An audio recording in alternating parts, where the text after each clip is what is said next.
All right, welcome back to the Roast It Yourself podcast, brought to you by Coffee Bean Corral and Current Crop Roasting Shop.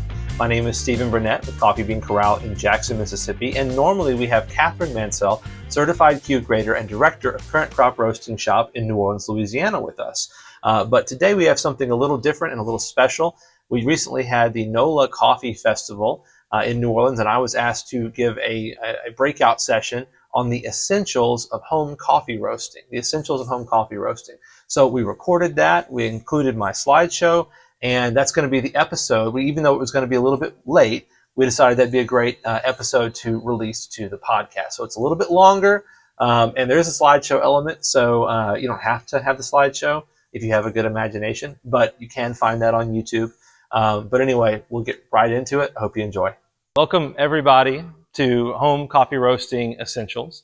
My name is Stephen Burnett. I work at Coffee Bean Corral in Jackson, Mississippi. Our sister company is right down here in your neck of the woods, Current Crop Roasting Shop on Magazine Street. And so if you want to learn more and actually have some hands-on experience roasting coffee, y'all gonna move over here because I'm gonna roast over here. I want you to see it, okay? But if y'all want more hands-on experience roasting, Current Crop is the place to be, and that's over on Magazine Street in New Orleans.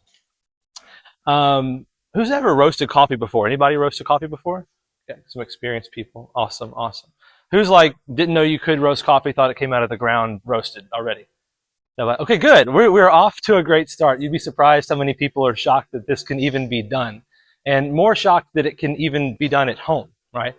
We've maybe seen some of the big industrial coffee roasting machines that look like the size of a school bus and put out a ton of smoke and all of this, and you think, how could I do that? Or maybe I could maybe do it at home, put the coffee in my oven, but it might take a long time. Who knows how long? Who knows even how to do this? Well, it's surprisingly easy to roast coffee, and we're going to get into that. I first want to say, if I can do it, you can do it. Okay? If I can do it, you can do it. I am not an artist, but there is art to coffee roasting. I am not a scientist, but there is science in coffee roasting.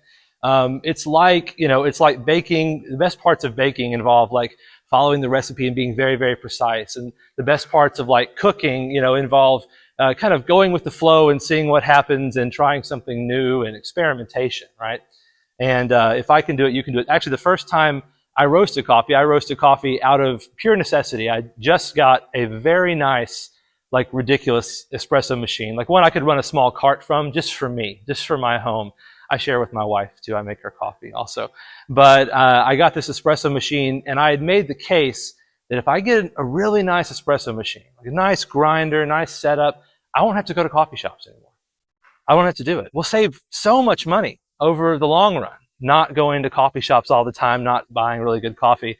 And I found out quickly that's not how that works at all. First of all, I just like going to coffee shops, so that was just, I was lying to myself in that regard. But also, espresso machines eat coffee like nobody's business. You'll pull a shot, it's a bad shot, it came out in 15 seconds, and you go, throw it away, and there goes 18 grams of coffee, try again.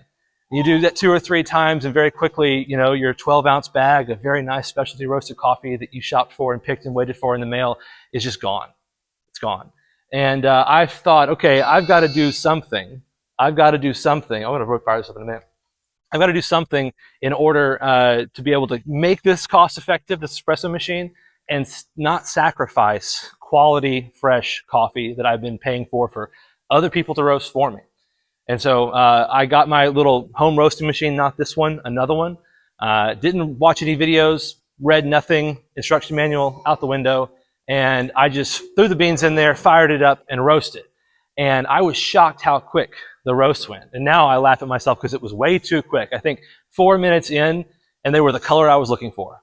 Done. Dump it. If I can roast a batch of coffee every 4 minutes, this is the last machine I'll ever need, I can do so much coffee at that rate. And I burned through all the samples that they gave me with this coffee and immediately ground it, immediately drank it. It was terrible. It tasted like grass. It was just awful. It tasted like I'd gone out literally and eaten hay. And I didn't understand what had happened, didn't understand the roasting process, didn't understand why, if they're the right color, why aren't they the right taste, right? Got none of that. And then I went back to the drawing board and started actually, doing some research and looking into some stuff. And that's how I got started roasting. Because if I can do it, Anybody can do it. Now, this is home roasting essentials. So what is coffee roasting essentially? What is it? If you broke it down to its very basics, what is it? It is the even application of sufficient heat over time. That's it. Very simple. If you had a cigarette lighter and a coffee bean and some tweezers, you could roast that coffee. Maybe a flame lighter, right? Not like a car lighter. You could roast that coffee bean. That would take a lot of work to do that, and it would probably not be very good, but you could do it. But it's the even application of sufficient heat over time. And if you understand that, a whole world of possibilities open up about what what you can do, what coffee roasting can be, what you can do with coffee roasting. It's not just a plug-and-play setup. Now, I'm going to start up this because those of you that have not seen coffee roasting, I want you to see it firsthand, okay? And you will see it firsthand if the breaker doesn't throw. So we'll see about that. But I did bring this one, and this is a roaster that it's called the Gene Cafe roaster. I'll talk a little bit more about it later. It's an excellent roaster. It's kind of it's more simple to use. So like I can feel comfortable having like this conversation with y'all, and it's just going to roast, and I have to take a look at it every now and then, but it's not going to absorb all of my attention. Let's see here. We're firing it up. If you haven't seen coffee roast before, I recommend come take some of these seats over here in the front. That way you can see really well. You'll see the color change. You'll be able to smell. We're not going to fill the place up with smoke or anything like that, but I do want you to be able to see this and hear the coffee roasting process. It's pretty auditory as well. So if roasting is the even application of sufficient heat over time, well, what happens when we apply heat to the coffee? Like, how does that process break down? And I've got this helpful image here on the screen. This is what you're about to witness here out of the coffee roaster. You're going to see this process take place. A little variation. Different coffees roast at different rates. Different coffees have different, color starting out. The range can be something like this kind of tan color, and there's a little bit of light, I think, distortion in the translation here, but those tan color, you can have them look a little more green, a little bluish. Coffees are from all over the world, and they have a bunch of different appearances. But overall, this is what we look like. Now, at Coffee Bean Corral, we send people unroasted coffee. And I don't know, once a week, we get a phone call or an email, hey, I ordered coffee, you sent me peanuts. Yeah. Well, we didn't send you peanuts, we sent you coffee, but you don't recognize it because most people have just never seen this before. And that's what it starts out looking like right here at the top left. And as heat is applied to it, you can see it right here in this roaster. As heat's applied to it, it's going to darken. That's kind of obvious, isn't it? Like, oh yeah, of course it's going to darken. It was really hard to capture this part right here, but in this second frame, what actually happens, we go from this tannish color, and the coffee beans will flush like a neon green color. Really hard to capture on a camera, especially to project on a screen, but it's the chlorophyll being pushed out of the coffee beans. Why does that happen? Because moisture is being evacuated from these coffee beans, right? So in this first stage, what we call this is the drying stage. Very creative name. Moisture is coming out of the coffee beans, and basically, while they're in this kind of light-colored state, that's what's happening. The heat is pushing that moisture out of the coffee beans. After the moisture has been pushed out to enough, there's still always going to be some in there, but after it's been pushed out enough, then we start getting a chemical change called the Maillard reaction, okay? And this happens as we get to this darker side here where we start turning yellow and then brown. The Maillard reaction is the same exact reaction that turns steak brown. Same reaction, it's a caramelization that happens. It's where we're bringing out sugars, and of course with caramelization, you want to bring them out, you don't want to burn them off, right? If you burn them all off, you get bitterness, right? And this happens when you get down here. Now, there's a lot of opinions on dark. Who likes dark roasted coffee? Anybody raise your hand? You can admit that in here. It's coffee people. Okay. Yeah, especially in New Orleans, dark roasted coffee is very, very popular. A lot of people that aren't into specialty, that's all they've had, really. They want coffee that's going to stand up to the cream and the sugar they put into it. They want coffee that's going to be, not be weak, right? And so they think that they achieve that at the dark roasted end of the spectrum. And you certainly do achieve a cup of coffee that has a very punchy taste.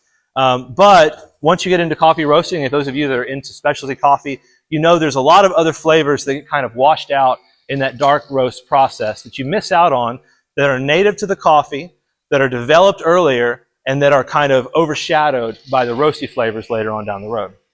Now, what's really cool, coffee itself is a sensory experience, right? You have a mug of coffee, it's warm in your hand. Sometimes, like, it's not cold now, but remember back when it was cold, like in wintertime, cold-ish, and you would put your hands around the mug and you would feel that heat just kind of warm your whole body through your hands. You take a sip and it goes, it's a very sensory thing, the smells, the feelings, the sights of it. Coffee roasting is no different. Coffee roasting has a lot of sensory feedback. It's a whole sensory experience here. Now this right here, you can see they kind of look almost white in this lighting. They kind of are just past that flushing that phase that I told you about. But it's a very sensory process. You may smell, especially if you're close, the smell of like hay right now, or grass, or we're going to move into kind of a smell of like toasting nuts, or even like wheat, yeast, that kind of baking bread smell. We'll get there in a little bit. But all of this is happening, and in a roaster like this, you can see it, you can hear. What is there to hear? Y'all hear anything? Y'all hear the fan going, tumbling? Occasionally you hear this little windshield wiper thing inside there knock. There's actually something called first crack. It's a stage of the coffee roast. If you've never heard that before, first crack is the same experience as popcorn. And we're seeing that really between this panel here, the far right top, and this one here. You can see, if you look closely at this top right panel, that the beans are still very small. They're very sealed up. They're darker in color, but they don't look open. Down here, you see that they begin to open up. They're darker in color, yes, but they're actually opening up, and they've got fractures in the cell wall. And it's, like I said, the same exact thing that happens during popcorn. This happens when the coffee gets to about 370, 380 degrees. And what happens in first crack, it's a huge milestone in coffee roasting. What happens in first crack is that the moisture inside the coffee, along with the CO2 gas that builds up in the roasting process, is expanding and building pressure throughout the roast, while the heat is breaking down the cellular structure of the coffee bean, weakening it. So you've got pressure building up, and you've got the cell wall of the bean itself weakening. And when those two things meet in the middle, you get a crack, pop. And the coffee beans, you'll hear a crescendo of this happen. They kind of build up, kind of like an applause, like I expect at the end of this presentation, okay? But it kind of builds up from like one pop, another pop. You'll hear 2 or 3 at a time, and then they'll start popping like an applause, and then kind of die out at the end. That's first crack. First crack is the first moment we have drinkable coffee. That's where we go from like, this is an agricultural product, this is an ingredient, and now this is a food. This is something that we can consume and enjoy, okay? And that's first crack. As we move through, we have what's called the development phase, which is just so named because, really we're always developing the coffee throughout this process. Moisture is always leaving, so it's always drying, but we have to name them something, right? And so we call this phase after first crack development time. And development time is really where that caramelization kicks into high gear, and we approach second crack. Y'all could have guessed second crack just because we called the first one first crack. You just call it crack if there wasn't a second crack. Second crack is CO2 that builds up in the roast process, building up pressure again and fracturing that bean again, even when it's more weak than it was the first time. Once you hit second crack, we are now in that dark roast territory. So if you get first crack, you have coffee and you're in a light roast. You move through development time, you move through the medium roast, and then you hit second crack, and now, by and large, you're in the dark roast territory, what we call a Vienna roast, right out of the gate. Let's see here. Now, when it comes to coffee roasting, sorry, I built this in another app, so my random little in right there was supposed to be with conduction. There's basically 3 methods of heat transfer that we use. Different roasters will use it. Once you understand this, you can look at a roaster and determine this is the kind of roaster that I've got right here. Oh, just making sure I'm here with it. Conduction, convection, radiation. Who's a physicist? Anybody? Physicist? Okay, well, we took this, right? We learned this in high school. And conduction has to do with transferring heat from one object to another directly through touch, right? So I have a picture, well, you'll see in a second. Drum roasters, traditional drum roasters primarily use conduction. You heat the drum, and the drum transfers the heat into the beans through conduction. Now, they also use convection, and they also use radiation. It's part of the process, but the main way is the conduction. Convection roaster, so you've got a convection oven at home. You may have a hot air popcorn popper at home. These use hot air to cook or to roast the coffee. And so it's the heat is provided by the air and travels to the coffee. This is a convection roaster right here. We've got air coming in right here. There is a heating element, and it's blowing that air through the coffee beans and then out this exhaust over here. And that's what's happening. It's a different way of getting the heat into the beans. And remember, when we talk about this, I said that coffee roasting is the even application of sufficient heat over time, right? If you don't heat the coffee evenly, you don't get, we call it an even roast. You don't get the coffee uniform in color, uniform in roast level. And so you can have some coffee that's a little under roasted, some coffee that's a little over roasted. Those flavors don't go good together. You want an even roast. And so you want to find ways of applying heat evenly. And the last one is, of course, radiation. Now, I don't mean like, nuclear waste radiation, anything like that. I mean like a toaster oven, the infrared radiation that can heat the coffee. And some roasters use all three of these methods. This one is going to be using primarily convection. And of course, as the inside of this chamber heats up, as the other coffee heats up, it's using conduction, sharing heat to coffee beans through that as well. Now, here's the thing. You might think, okay, I don't even know how to, this is all well and good. How am I going to do this? Well, don't you already own a coffee roaster? You kind of do. You probably have one, two, or all three of these items or more like them, right? Over here, we've got the good old trusty cast iron skillet. People roast coffee in cast iron skillets all the time. It's it's a starter thing for some folks, but some folks love it. We have a guy that writes reviews on coffee. In every call, it's him because he has a multi-paragraph thing, and it's always, he tells you what kind of wood he had built in his fire that he roasted the coffee on, and how long it took him, and all this stuff. And you can roast excellent coffee on a cast iron skillet. This other one here in the middle is a popcorn popper or stove popcorn popper. You turn the crank, and a little arm inside rotates the coffee. Why? Because again, we want even application of heat. The little arm in there that turns that coffee over so you can roast coffee in that. And the third one is an electric popcorn popper. Those things are cheap. They're like $20, $25, even in this economy. $20, $25, it's amazing. And that thing it can use a very small amount, but it roasts coffee just as well as anything else. It's a very small amount. It's blowing hot air. It's a convection roaster. Now, the one thing I'll tell you, these all they're not designed for coffee roasting, right? And so, legal disclaimer, mumbo jumbo, don't use things that aren't for the thing they're supposed to be used for, okay? But a lot of people roast coffee in these ways.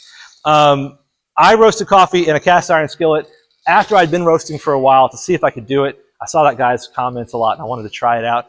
And it's a smoky mess, I'll tell you that. He does it outside for a reason. I did it in my kitchen when my wife was working overnight. And so thankfully she didn't get mad at me. But use a whisk and you stir. And if you have too much heat, you're going to scorch the coffee. If you have too little heat, it's not going to roast. It's a bit tricky, but it can be done. And you probably have one or more of these things in your home already. Now, if you don't have any of that, or if you're like, hey, I want to do a little bit, I want to go deeper into this and try something else, you can actually make your own coffee roaster. Again, more legal disclaimer, mumbo jumbo.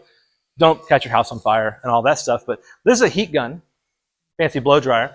And that is a flour sifter. People if you go online and just look for homemade coffee roasters, you will see all sorts of bananas like inventions people have come with, all of them trying to evenly heat coffee over time. That's what they're all trying to do. So a guy I saw put a drill bit, he got the little turn arm there, put a drill on it so it would turn the little sifter in the bottom over and over and over again. Heat gun underneath it. They built a wood frame for it. You can do it. The point I want to make with this is just that coffee roasting is accessible, and it's a fun thing to do. It's a fun group of people to be a part of because we're scrappy and we like to figure things out and put things together. You can see over here we've got the coffee roasting. It's a little bit darker. We aren't in first crack yet. We're still in that kind of Maillard reaction browning phase. And yeah, does anyone smell the coffee roasting? It doesn't smell like coffee at all, does it? Not like a ground coffee or a coffee shop. Not at all.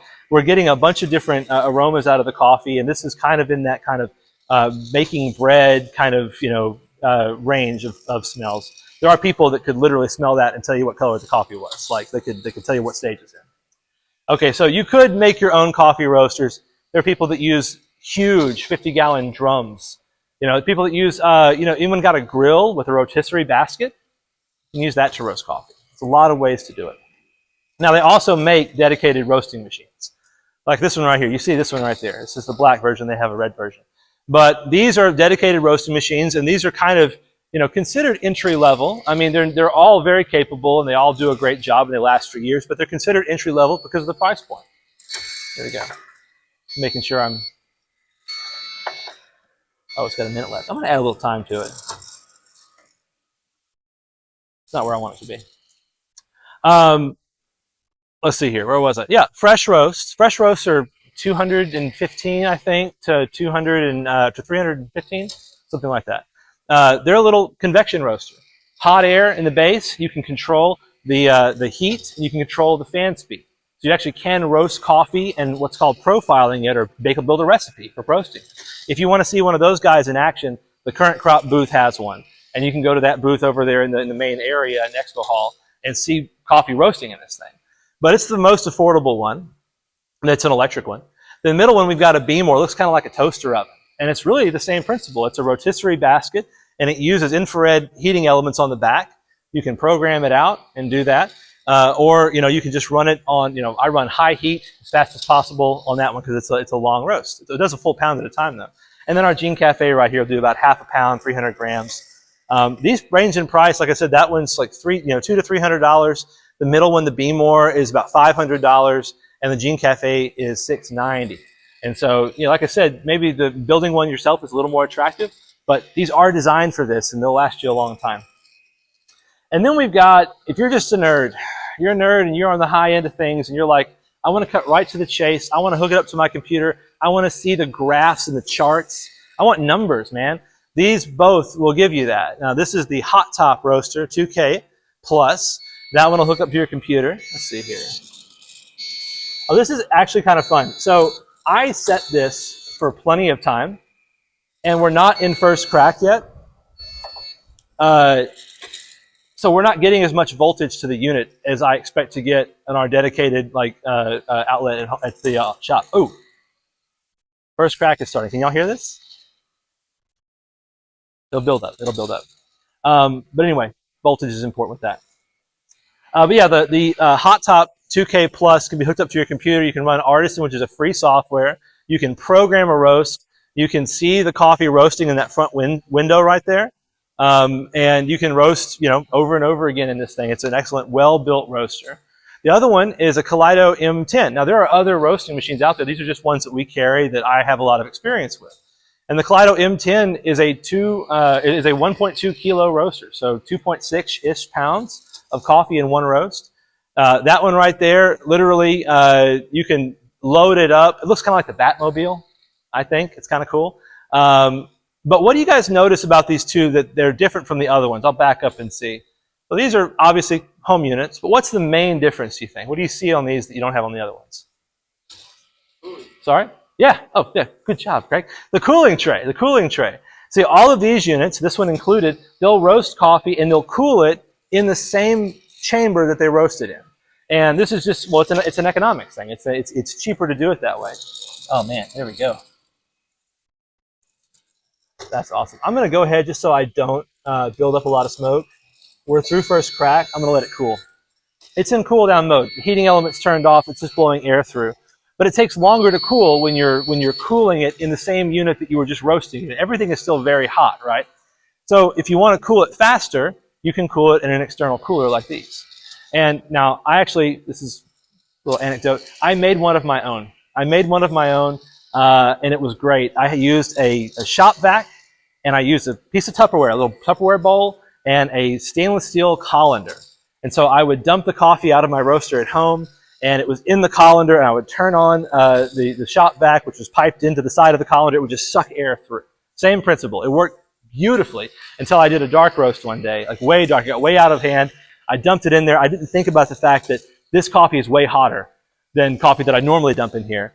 And it melted the hose on my shop vac. And so that died a painful death there. But what is all this about? Like, what is the benefit of getting into this kind of roasting over here as opposed to doing it yourself? Well, doing it yourself like on a homemade thing or in a skillet. It's all about control. It's all about control. These are the things you can control in a coffee roast. This is it. You can control which coffee goes into it, which is a big deal. It really is. You want good quality coffee beans. You can control the temperature, and you can control the time. And it's not just you control how long the roast is. You can control if you're going to use a lot of energy, a lot of heat in the beginning, and back off towards the end. You can control if you want to go low in the beginning and build up the heat. You can control all of those elements, as many as you can think. And if you have control, you have the ability to make the coffee exactly what you want it to be. And that's kind of what this is all about. Okay, let's talk a couple of things here real quick. Let's talk safety. So this is all well and good. I'm telling you, you can roast coffee at home, and you absolutely can. You absolutely can. Let's talk safety for a second. There are two things primarily that you want to be concerned with. And if you take care, you can do it very safely. And that is, one, there's coffee chaff and coffee oil. Coffee chaff and coffee oil. So when we get into the dark roast end of the spectrum, oils come out of the coffee, right? Like you've seen, like in the coffee shops, you've seen like they almost look like they're wet beans. And those are coffee oils. Oils are flammable. Oils are flammable. We're using a high heat, this one right here especially, using a high heat heating element. We're blowing air through it, and we've got oil. If you're not careful, fuel, air, oxygen, and heat, what's that give you? It gives you fire, right? So you want to make sure you're taking care. That's why this thing beeps at me. It wants to make sure somebody is watching the unit. If I didn't hit the button, it would just go immediately into the cool down mode to avoid risk. So coffee oils are flammable. Coffee chaff. This is, we don't get very much chaff in this coffee right here. This one's probably a wash process. I didn't check which coffee it was. But chaff, you can kind of see it on the screen here. It's a paper-like substance. It's very thin. If you wanted to find something you could start a coffee, like start a fire with, like in a survivalist situation, coffee chaff would be great. It's very thin, very paper-like, very flammable. So you want to make sure that you've got a good system for chaff management. You've got to make sure you've got a good way of emptying out whatever chaff collection system you have and making sure that that is all well and good. Now, this can be, mitigated significantly if you just roast outside or if you buy a roasting machine that is designed for this, okay? But we want to respect the process and be safe. And the other thing we want to respect to make sure we're safe with is ventilation. You can do it in the home. You can. The darker you roast, and people ask me this all the time, does this coffee roaster put out a lot of smoke? And I tell people, like, especially electric coffee roasters, well, the roaster doesn't put out any smoke. The coffee beans put out smoke. And if you roast them very, very dark, you're going to get a lot of smoke. I have people that go from a roaster like this that'll do half a pound, and they want to go and get a 1 kilo roaster. Okay? So we're over 2 pounds at that point, right? So they say, is this going to smoke like the other one? Yes, except like 4 or 5 times more, right? Because it's more coffee that you're roasting. Obviously, I feel comfortable in here roasting coffee. We already through the roast process. No smoke alarms went off. No one's hacking or anything like that because I didn't go very dark with this coffee. This would be, I can't really tell the light. It looks like a light roast approaching medium. But, it's not going to put out a lot, but you want to have adequate ventilation. If you're doing it inside, a lot of people do it on their kitchen range. They've got a range hood, crank it up, and then any smoke that does get out will go up there, right? Or some people will pipe their roasters outside, especially professional commercial roasters, they're piping that smoke outside of the building. You can just roast outside, also avoids that problem as well. A lot of people roast outside. And down here, you're actually kind of blessed because we don't get super, super cold, so it's not hard to roast coffee outside in climates like down here in the South. So that is some respect and safety. Okay. So ultimately, I want you to know you can roast coffee today. Like you came here, you're going to drink some wonderful coffee from our many illustrious expo hall people, and it's going to be great. And you've got your favorite shops. You don't have to give any of that up. But if you want to get into coffee roasting, it's very, very, very approachable. It's something that anybody who has enough care to actually like take some time and do some experimentation can produce really great coffee. I tell people all the time that coffee roasting is very, very easy to get into. It's not hard at all to get into. It takes a lot to perfect. I'll confess right now, one of my things that I'm struggling with is I have a little roast defect called tipping. And I've been fighting this thing for so long, and I'm trying to beat it. What it is the two tips of the coffee beans, if you use too much heat at the wrong time, they turn black, they scorch. And I'm like, I can't tell the difference, but I'm a nerd, and I'm mad at myself that I can't just roast coffee without that. So I'm chasing this perfection, and it's going to be, hopefully I'll get there at some point. But it's going to be a journey, and that's the cool thing about it.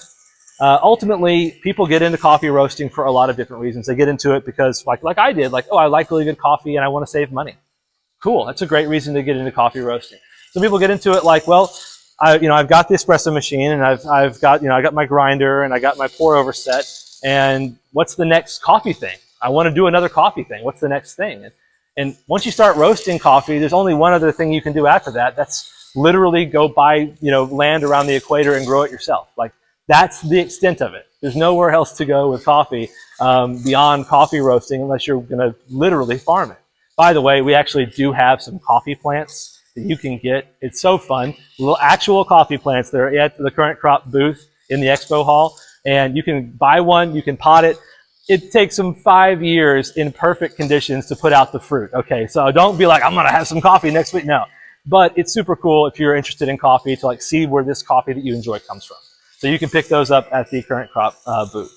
But all of that to say, you can do this, and it's a beautifully fun thing to do. Oh, last reason, the love of the game. That's the last reason people get into it. And the number of folks that talk to me and they have some pragmatic reason, or I want to save money, I want to start it, people do it for charity. I want to roast coffee to sell for my church or for my organization. I want to start a business. They get into it for all these different reasons. And what keeps them in it is that they love doing it. It's just fun. At Coffee Bean Corral, if I'm having some kind of stressful day or my plate's full, I will just go upstairs and roast coffee. I'll just roast coffee. It takes me 10 minutes, 15 minutes to roast a batch. It's therapy. It's beautiful. It's fun. And so yeah, you can do that today. Now, if you want more resources on it, Current Crop Roasting Shop, right there on Magazine Street in New Orleans. It's not actually crooked. I just put the picture in that way. Okay, it's standing straight up and down. And you can go in there. They've got green coffee. I think 70 different coffees from all around the world, all raw. You can buy a half pound to get started if you want to. Like, I tell you, you can do this today. You could literally go there, get some green coffee, and roast it in a cast iron skillet at home today. It's so fun. But in addition to having the coffee, they also have classes, stuff like this, but more hands-on, where you can use the roaster and you can learn yourself. They have the equipment, they have the coffee, they have the training, they have the know-how. It's great. Y'all should go visit. And it's beautiful. They did a great job with the place. So y'all should go visit anyway. But that's Current Crop Roasting Shop. Go check them out. And if you'd like, Catherine from Current Crop and myself, Stephen, we have a podcast called the Roast It Yourself podcast. And if you would like to check out our YouTube page, we've got some videos like me going through showing you how to use this roaster and the other ones. We've got a weekly podcast. It's about 10, 15 minutes long, sometimes 20. But we answer a question. We answer people's questions about coffee roasting. If you'd like to check that out, QR code right there. You go to to the YouTube page. But otherwise, any questions from anybody? Coffee roasting questions? Any questions at all? Okay. If you have any, come find me. I'm happy to answer. They did ask me to make sure that we have these little attendee feedback surveys, please. And so if you're interested, please fill these out. It helps the folks that put this on to make next year's even better than this year's. Otherwise, y'all, thank you so much for coming, and I hope you enjoyed. Thank you. Okay, I hope you enjoyed that, and I certainly hope that if you're on the fence about coffee roasting, that maybe we were able to give you a little nudge to just go do it, because it's awesome. But normally this show is a question answer podcast, and so if you have any questions about coffee roasting in general, coffee in general, coffee roasting, any of that, you can send those questions to questions@riypod.com. We'd appreciate it greatly if you would share this episode with friends, family, on your social media. This helps us to get the word out and to continue sharing the joy of coffee roasting with more and more people, and we can't do that without you. We also cannot do that without the folks that edit video, that put slideshows next to vertical videos of me talking and make us look and sound good. So we thank you to our coworkers and friends who put that together to make this look good and sound good. Thank you guys so much. You know who you are. But yeah, otherwise, send your questions in to us. Can't do it without you, and have a great day. Happy roasting.